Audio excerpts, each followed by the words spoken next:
When should a doctor hire a financial advisor? And when should they go it on their own? Keep listening to find out.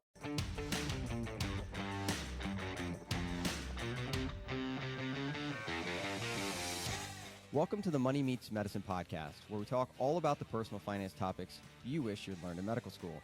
I'm your host, Dr. Jimmy Turner, and here's your co-host who has been advising people, physicians, financially since 2010, Justin Harvey. Jimmy, great to be here as always.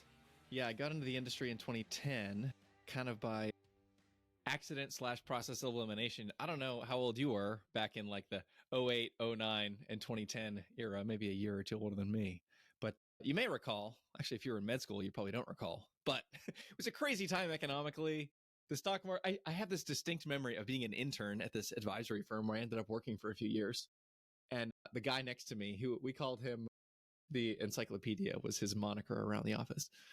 And I just remember him saying, the Dow was down 10% today. He was in the cubicle next to me, like looking at the ticker. It's like today, the Dow was down 10% right now since opening. And we called this the flash crash, was what it became known as. And it was when they installed the thing they called the circuit breaker on the stock market, where if the stock market's down X%, they shut it down for the day. This is to try to prevent, everyone running for the exits at the same time and stock prices all tumbling, all the dominoes falling. So I remember thinking, I don't really know what's going on. I'm like a 19-year-old kid, but I can tell everyone's stressed and history feels like it's happening right now. So I had that as sort of the part of the fabric of those early days. And then in getting a chance to work closely with some of the senior partners at this firm and see the impact that they had on the families with whom they worked and trusted advisor that they became, I have one conversation in particular that has always stuck with me, where I was like, it was clear to me that my boss is so trusted and so integrated into the life of this family that he's working for. Like, this is a really special place, a position of privilege. And this is incredibly impactful. I want to do this. And I kept trying to leave through my 20s. I was like, I need an MBA, maybe I'll do insurance or banking or whatever. And I kept sort of coming back to it. And now I'm committed business owner and loving what I do.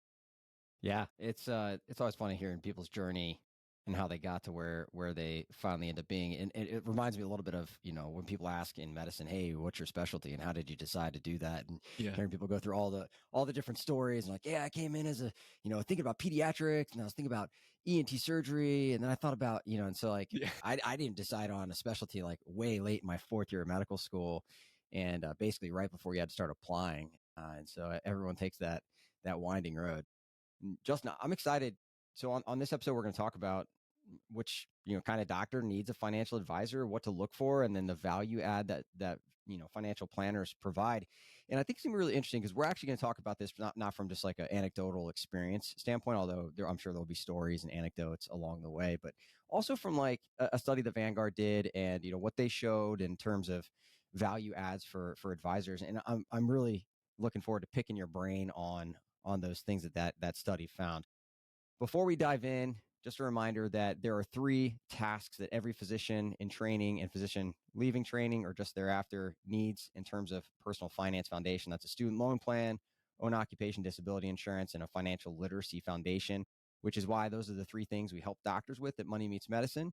So this time of year, please check off this box in terms of your student loan plan, in terms of your own occupation disability insurance. They're really important, particularly if you're finishing training or you're just about to.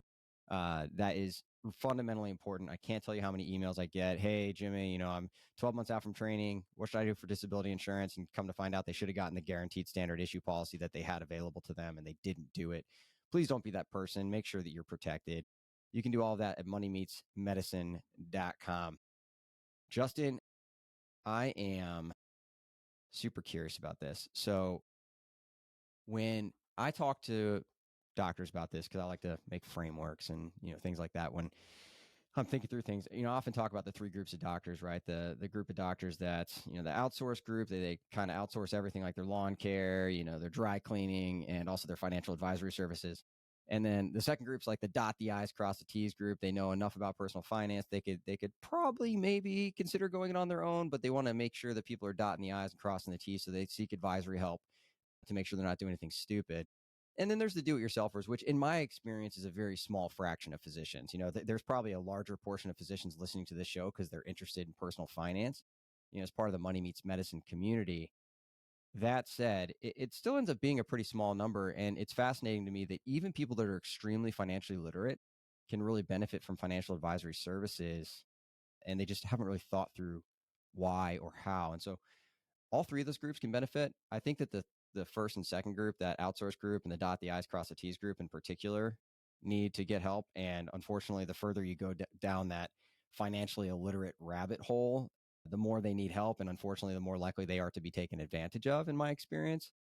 So, let's talk about not those three groups, but anybody in those three groups that's seeking financial advisory help and potentially why they might benefit.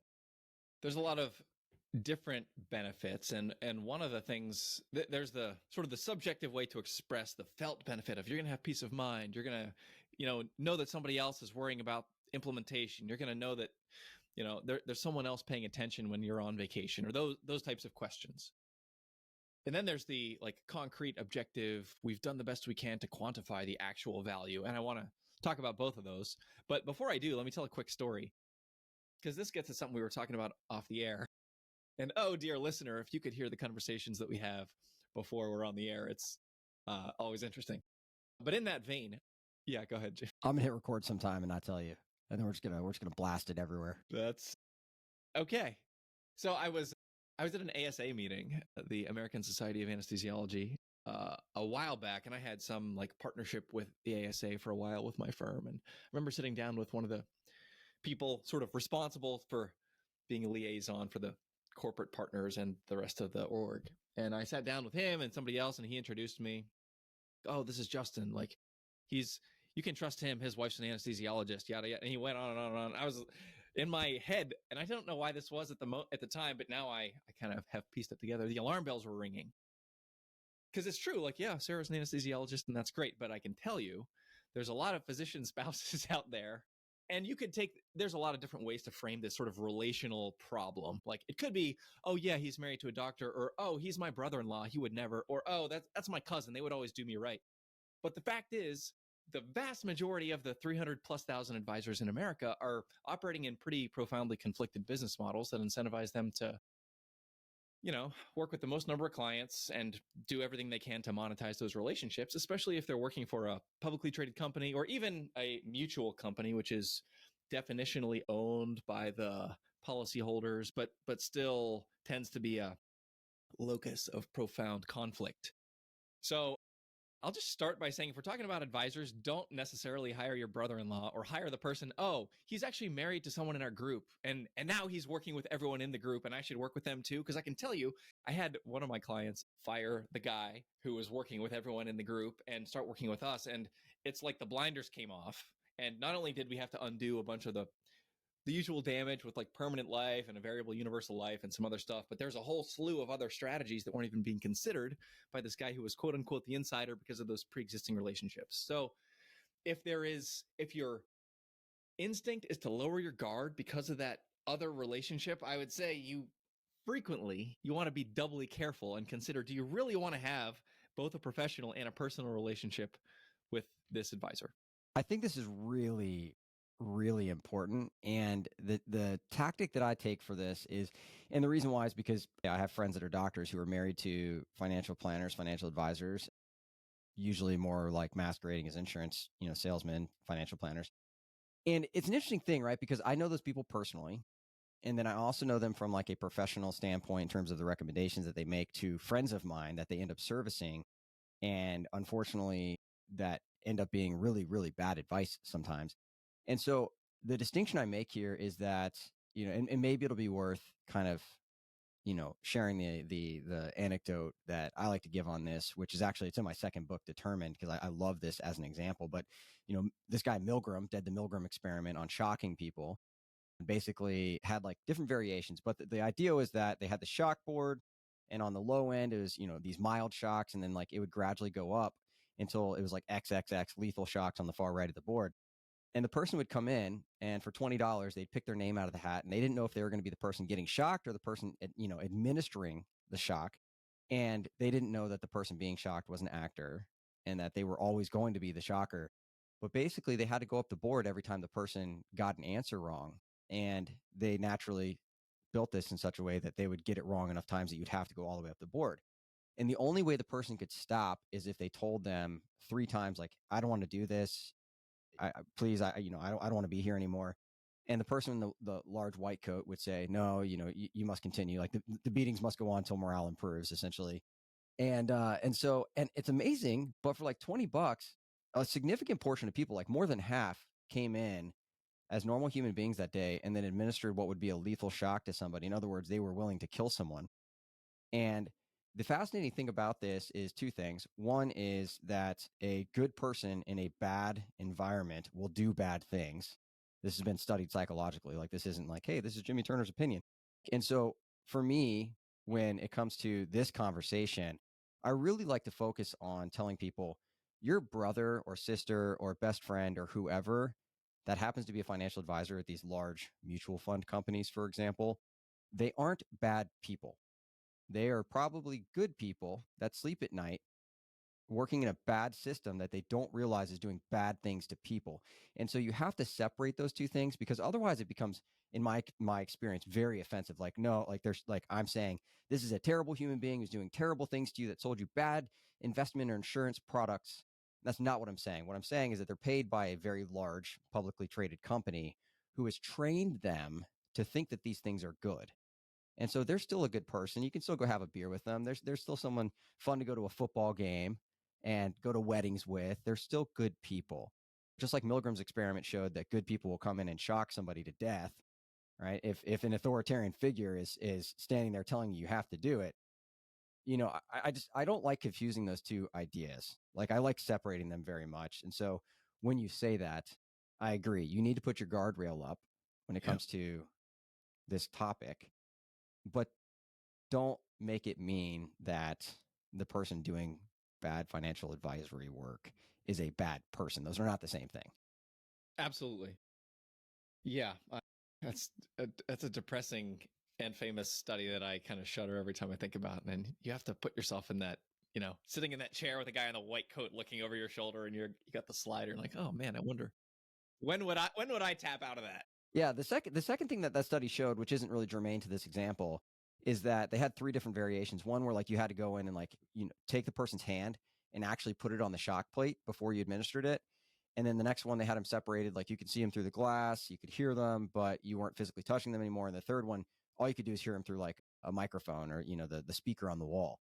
And with each further distance that people got from administering the shock, the higher percentage of people would complete the study and deliver a lethal shock, which that analogy for me is the reason why I put it in my book, Determined, because it explains perfectly how CEOs of hospitals can make really, really terrible decisions for the people on the front lines, because they're so far separated from the people that they're hurting that they don't even probably recognize that they're doing it. And if they do, they don't even feel it.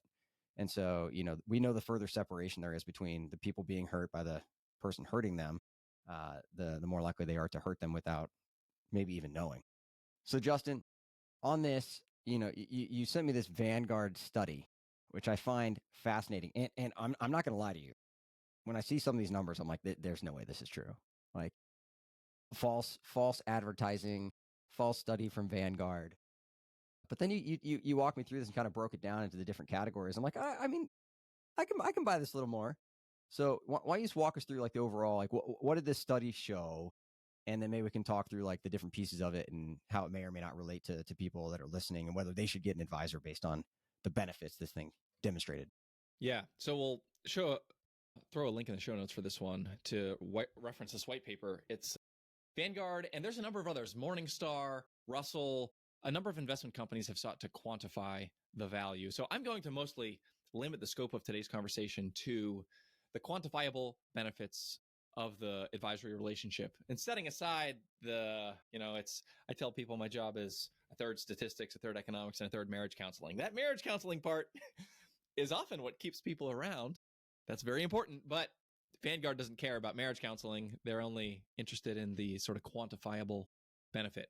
So the breakdown in the Vanguard study are as follows. And this would also be a good opportunity to flip over to the YouTube channel for our listeners who are inclined to do that. I'm going to share my screen here so that you can see what I'm talking about.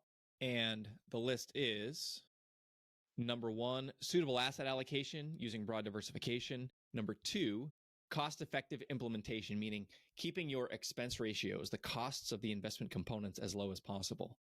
Number 3 is periodic rebalancing. Number 4 is behavioral coaching. Number 5 is asset location, meaning certain types of tax-efficient assets in less tax-efficient accounts, and the less tax-efficient assets in the more tax-efficient accounts, meaning Roth IRAs, traditional IRAs, 401k, 403b. Those are the places where you want to have your tax inefficient assets, and vice versa.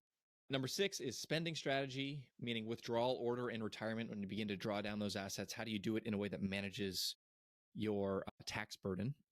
And then number 7, and finally, total return versus income investing. And what Vanguard proposes is that these sum up to or even exceed 3% in net returns. So another way to think about this is Vanguard says that working with an advisor who can help you do all these things says that it's worth 3+%. And some of their studies have picked a number as high as 5% to say that if, mathematically speaking, if your advisor charges less than that, then you're technically getting your money's worth. Now I can tell you, at least in many states, and I can only speak to Pennsylvania, where I originally registered when I was going through the registration process for my RIA. It's actually illegal to charge more than 3% in terms of an annual fee. Many types of investments will have front-end loads or fee structures that are higher than that, but those are more specialized products. So the point is, most people can't even charge as much as Vanguard says their services are worth. Now, does this matter to you? Should this be relevant to you? The question is worth reflecting on, and it's true to the extent that these areas aren't things you can get yourself. If I read down these 7 items, you're like, yep, check, check, check, check. I can do all those things, and I got my own marriage counselor. Thank you very much. So I don't need you, Justin. Great, fine. And that may be true for you. You might be a true do-it-yourselfer. However, it may be that even one of these line items, which, by the way, if we refer back to our list here, the big ticket item is what they call behavioral coaching. That is, in the range of value assigned by Vanguard between 0 and 200 basis points, so 0 and 2% per year of estimated benefit. So 2% a year compounded impact. I mean, that is, and I told you, Jimmy, like before we hit record, if I got a client who all of a sudden out of the blue, she wants to buy a $4 million house when she had previously lived in a house costing 1/10 that much, but had a couple of good years in her practice and wants to turn over a new leaf. Like if you can afford it, fine, great. If that's not going to impair your financial journey and that's within your value structure and it's a way that you're going to build memories with your family in a locale that's important to you, awesome. 2 thumbs up from me. But if it's a circumstance in which maybe there are some trade-offs that are meaningful and I can arm wrestle you down from 4 million to 1.9, that's part of, I'm talking about a financial planning example. I think what Vanguard is actually analyzing is the 2008, 2009, we got the Dow down 10% in one day. Are you going to be an investor who's able to remain in your seat with your seatbelt securely fastened, continuing to take on faith that the American economy is not going to permanently and irreparably be obliterated? A lot of investors can't do that.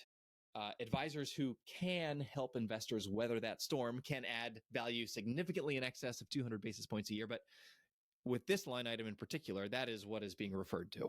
Yeah, I couldn't agree more. I actually give that exact example to people when they talk to me about financial planners and like, hey, should I do this? The joke that I make when like giving lectures on this topic is that you have 2 choices. One is, well, actually 3. One is that you can be the kind of investor that would stay in the market because you know that time in the market is paramount and that selling in that situation is catastrophic on par with getting divorced. I mean, like it's just a huge catastrophic financial mistake you can't afford to make. So your options are to have enough financial literacy and discipline. It's not just knowledge, it's actually sticking to it. To do that, to hire a planner, help you, right? Talk you off the ledge. Or 3, pay somebody to change your password so you can never log in and do it yourself, right? And so like those are your 3 options, and I think any of them, to be honest with you, are reasonable as long as your friend that you paid is actually going to stick to it. But yeah, no, and we've seen this on the other side too, right? So like you got financial coaching, and then in my world, my experience, career coaching, which we've offered for several years now. It's on, Money Meets Medicine still. And like, even in that, it's like 6 to 8 calls, coaching calls, one-on-one coaching calls, has been shown to decrease burnout, increase career satisfaction. So there's something about just talking to an outside objective third party perspective who is looking at your life and providing counsel, guidance, help for you that provides benefit. And so this certainly applies to behavioral coaching from the financial coaching, behavioral economic standpoint of making decisions around money, whether that is the ability to not purchase that large house, or to not sell when the market goes down, or to be able to ignore the FOMO that you often have come along with friends or colleagues talking about investment opportunities. The most well known right now in the physician space being real estate, right? Everybody and their brothers talking about, how they're making financial independence by, investing in real estate, and don't tell you about the syndications that have gone upside down where people have lost literally all of their money. And so does your financial advisor talk you off the ledge of investing in that deal because you didn't do the due diligence, right? So yeah, I can get behind this one. 2%, that's a big number for me, like in terms of, the amount of value there, but it is certainly a large number, right? Which is the reason that people pay for coaching and pay for financial advisor services, because if you do the math on this, when you do sell, when it goes down by 10%, I mean, the math's pretty easy on that, right? Yeah. And if you think about 2008, the bottom of the market was March 7th, 2009. So if you wrote it from September 08 all the way down to the bottom in 09, that was somewhere in the 50+%, depending on your asset allocation, US versus international, large and small, 50+% sell off. So if you're sitting on a $3.5 million portfolio, you're looking at like 1.7 on your brokerage statement. And so, yeah, 2% sounds like a lot, but $1.7 million of loss that you're going to lock in by stuffing it all in your mattress at precisely the wrong moment also sounds like a lot. And I know people, we had people come to us in like 2013, 2014 They hadn't who, invested again.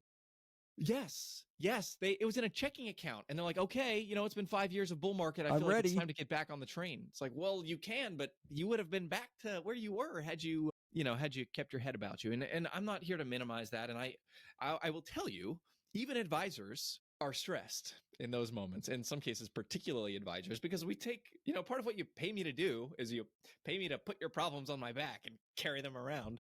And yeah, I understand the math, and I understand the statistics, and I understand the mean reversion principle, but when all hell is breaking loose, my blood pressure goes up a little bit. And when I have conversation after, and frankly, like my clients, I'm pretty transparent with them about the plan and about checking in and touching base, and they are pretty well, their expectations are well calibrated. I tell people when they're on the intro conversation with me, like, we're going to lose money. Are you okay with that?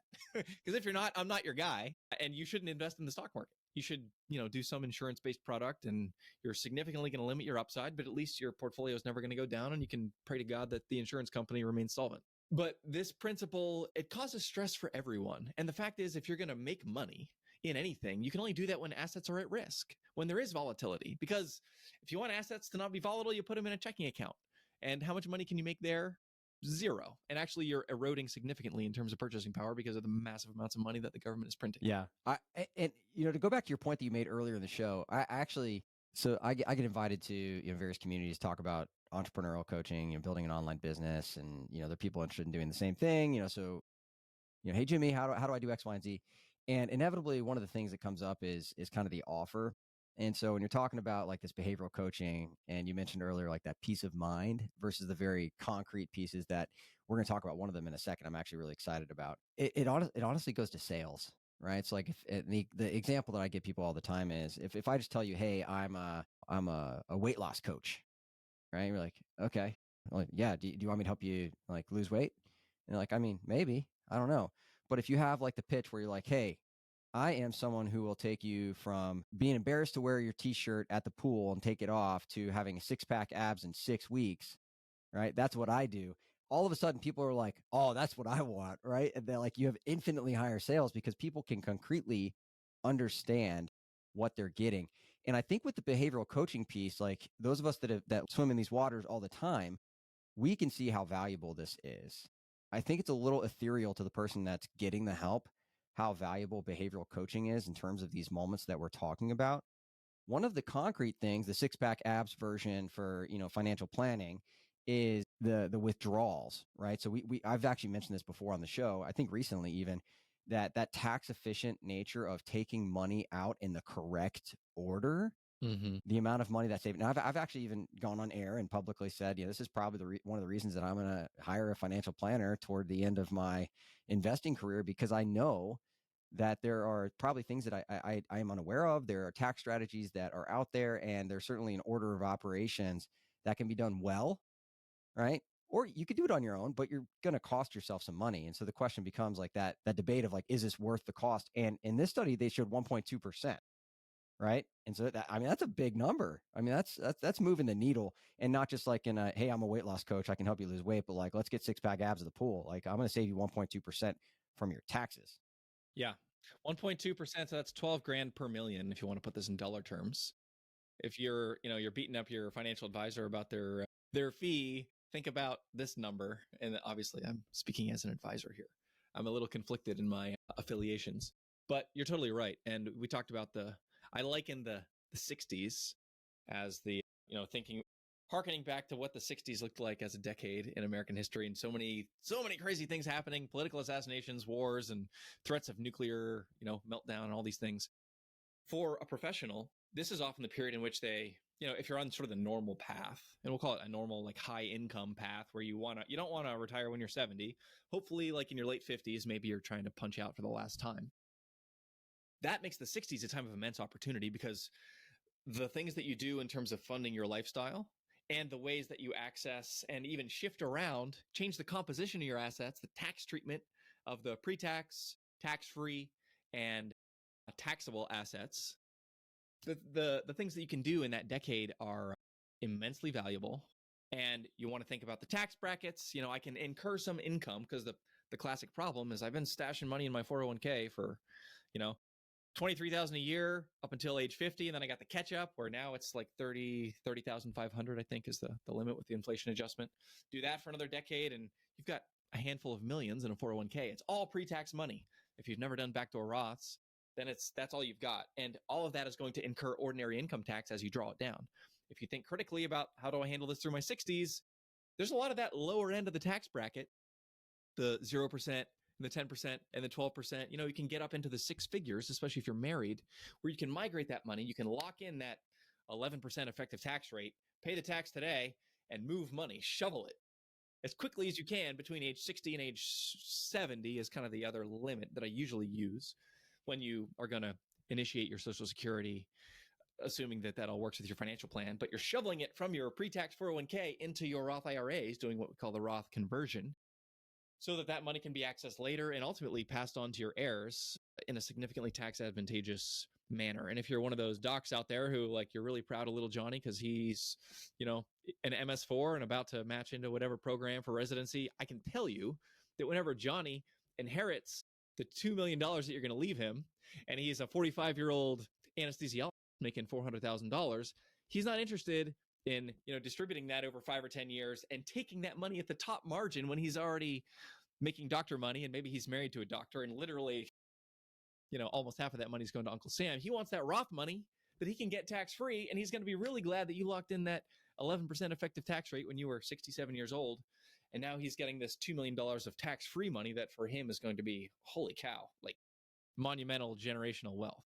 Yeah, I mean, the number of ways that you can really structure things to be massively beneficial in that time period cannot really be overstated. And I think that one for me on this list is the most concrete, because there are some things on this list, like cost effective implementation in terms of expense ratios. Like for me, sorry, Vanguard, that's financial literacy. Like, invest in broadly diversified index funds, you're going to keep your expense ratio down. Like, I don't think it needs to be that complicated. Common sense ain't common, Jimmy.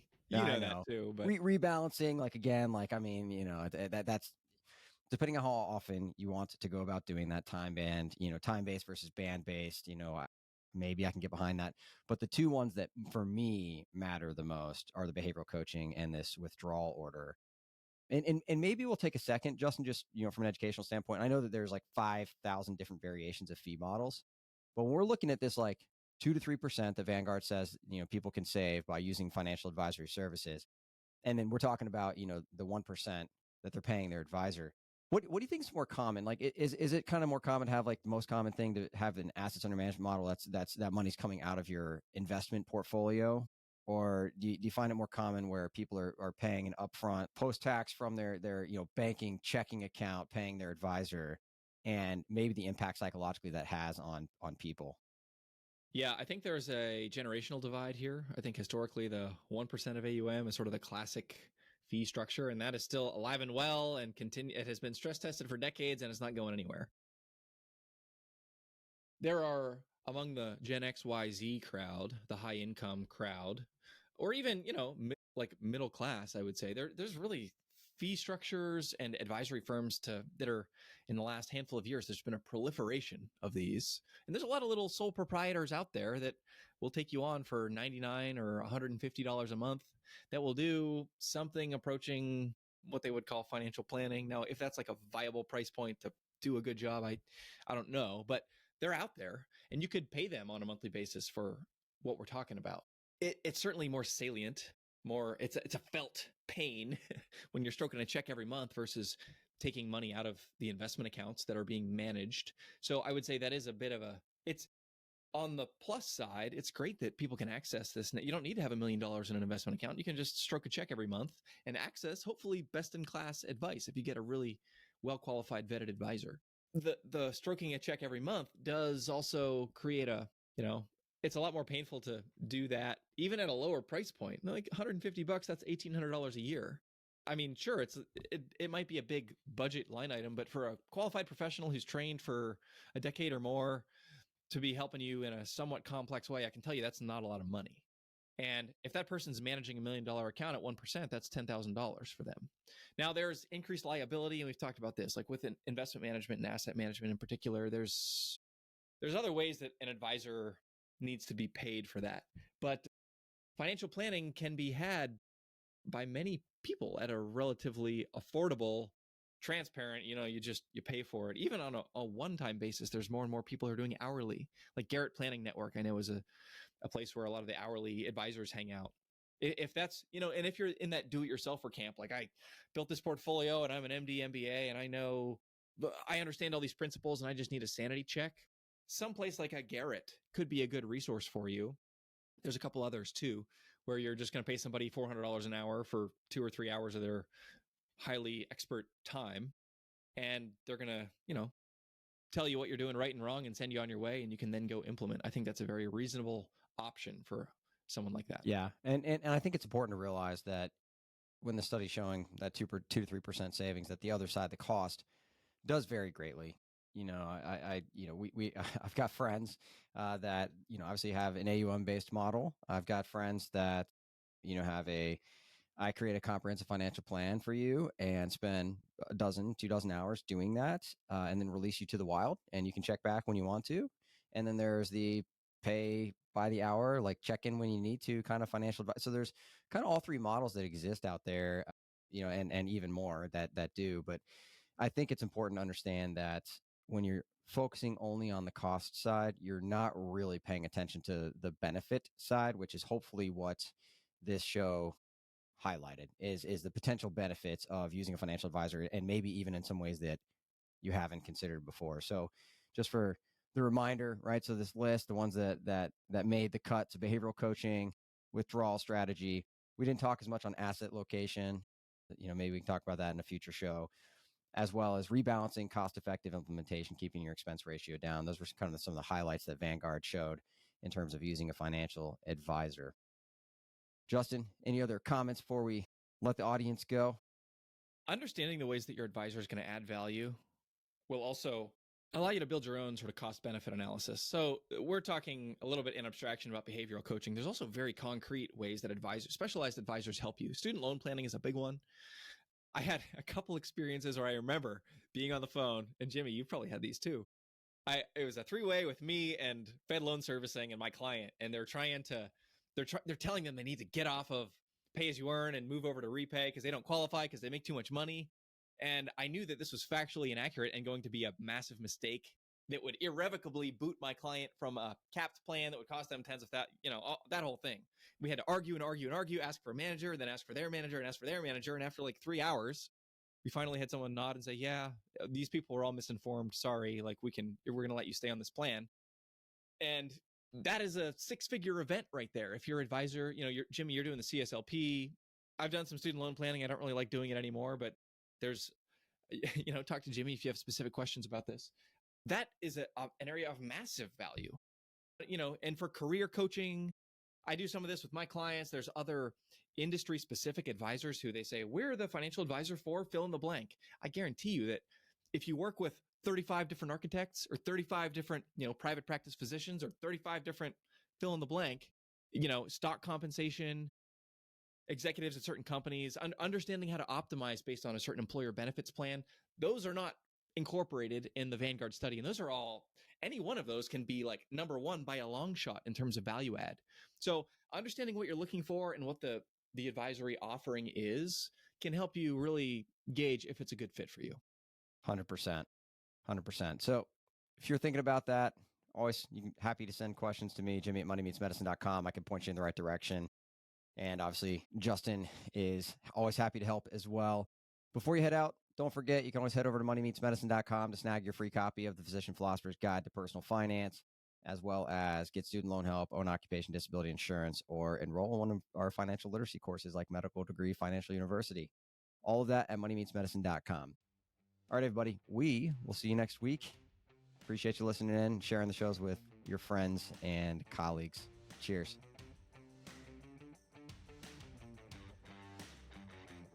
Justin Harvey is a certified financial planner at APM Wealth, where he helps anesthesiologists and pain medicine physicians. Dr. Jimmy Turner is a practicing academic anesthesiologist at Wake Forest in North Carolina. He's also a licensed insurance agent. However, either Justin or Jimmy are your financial planner, investment advisor, or insurance agent. This show is expressly for general education and entertainment purposes only. Nothing should be considered financial advice. All views expressed are solely the views of the guests on this show and do not represent the views or opinions of their employer.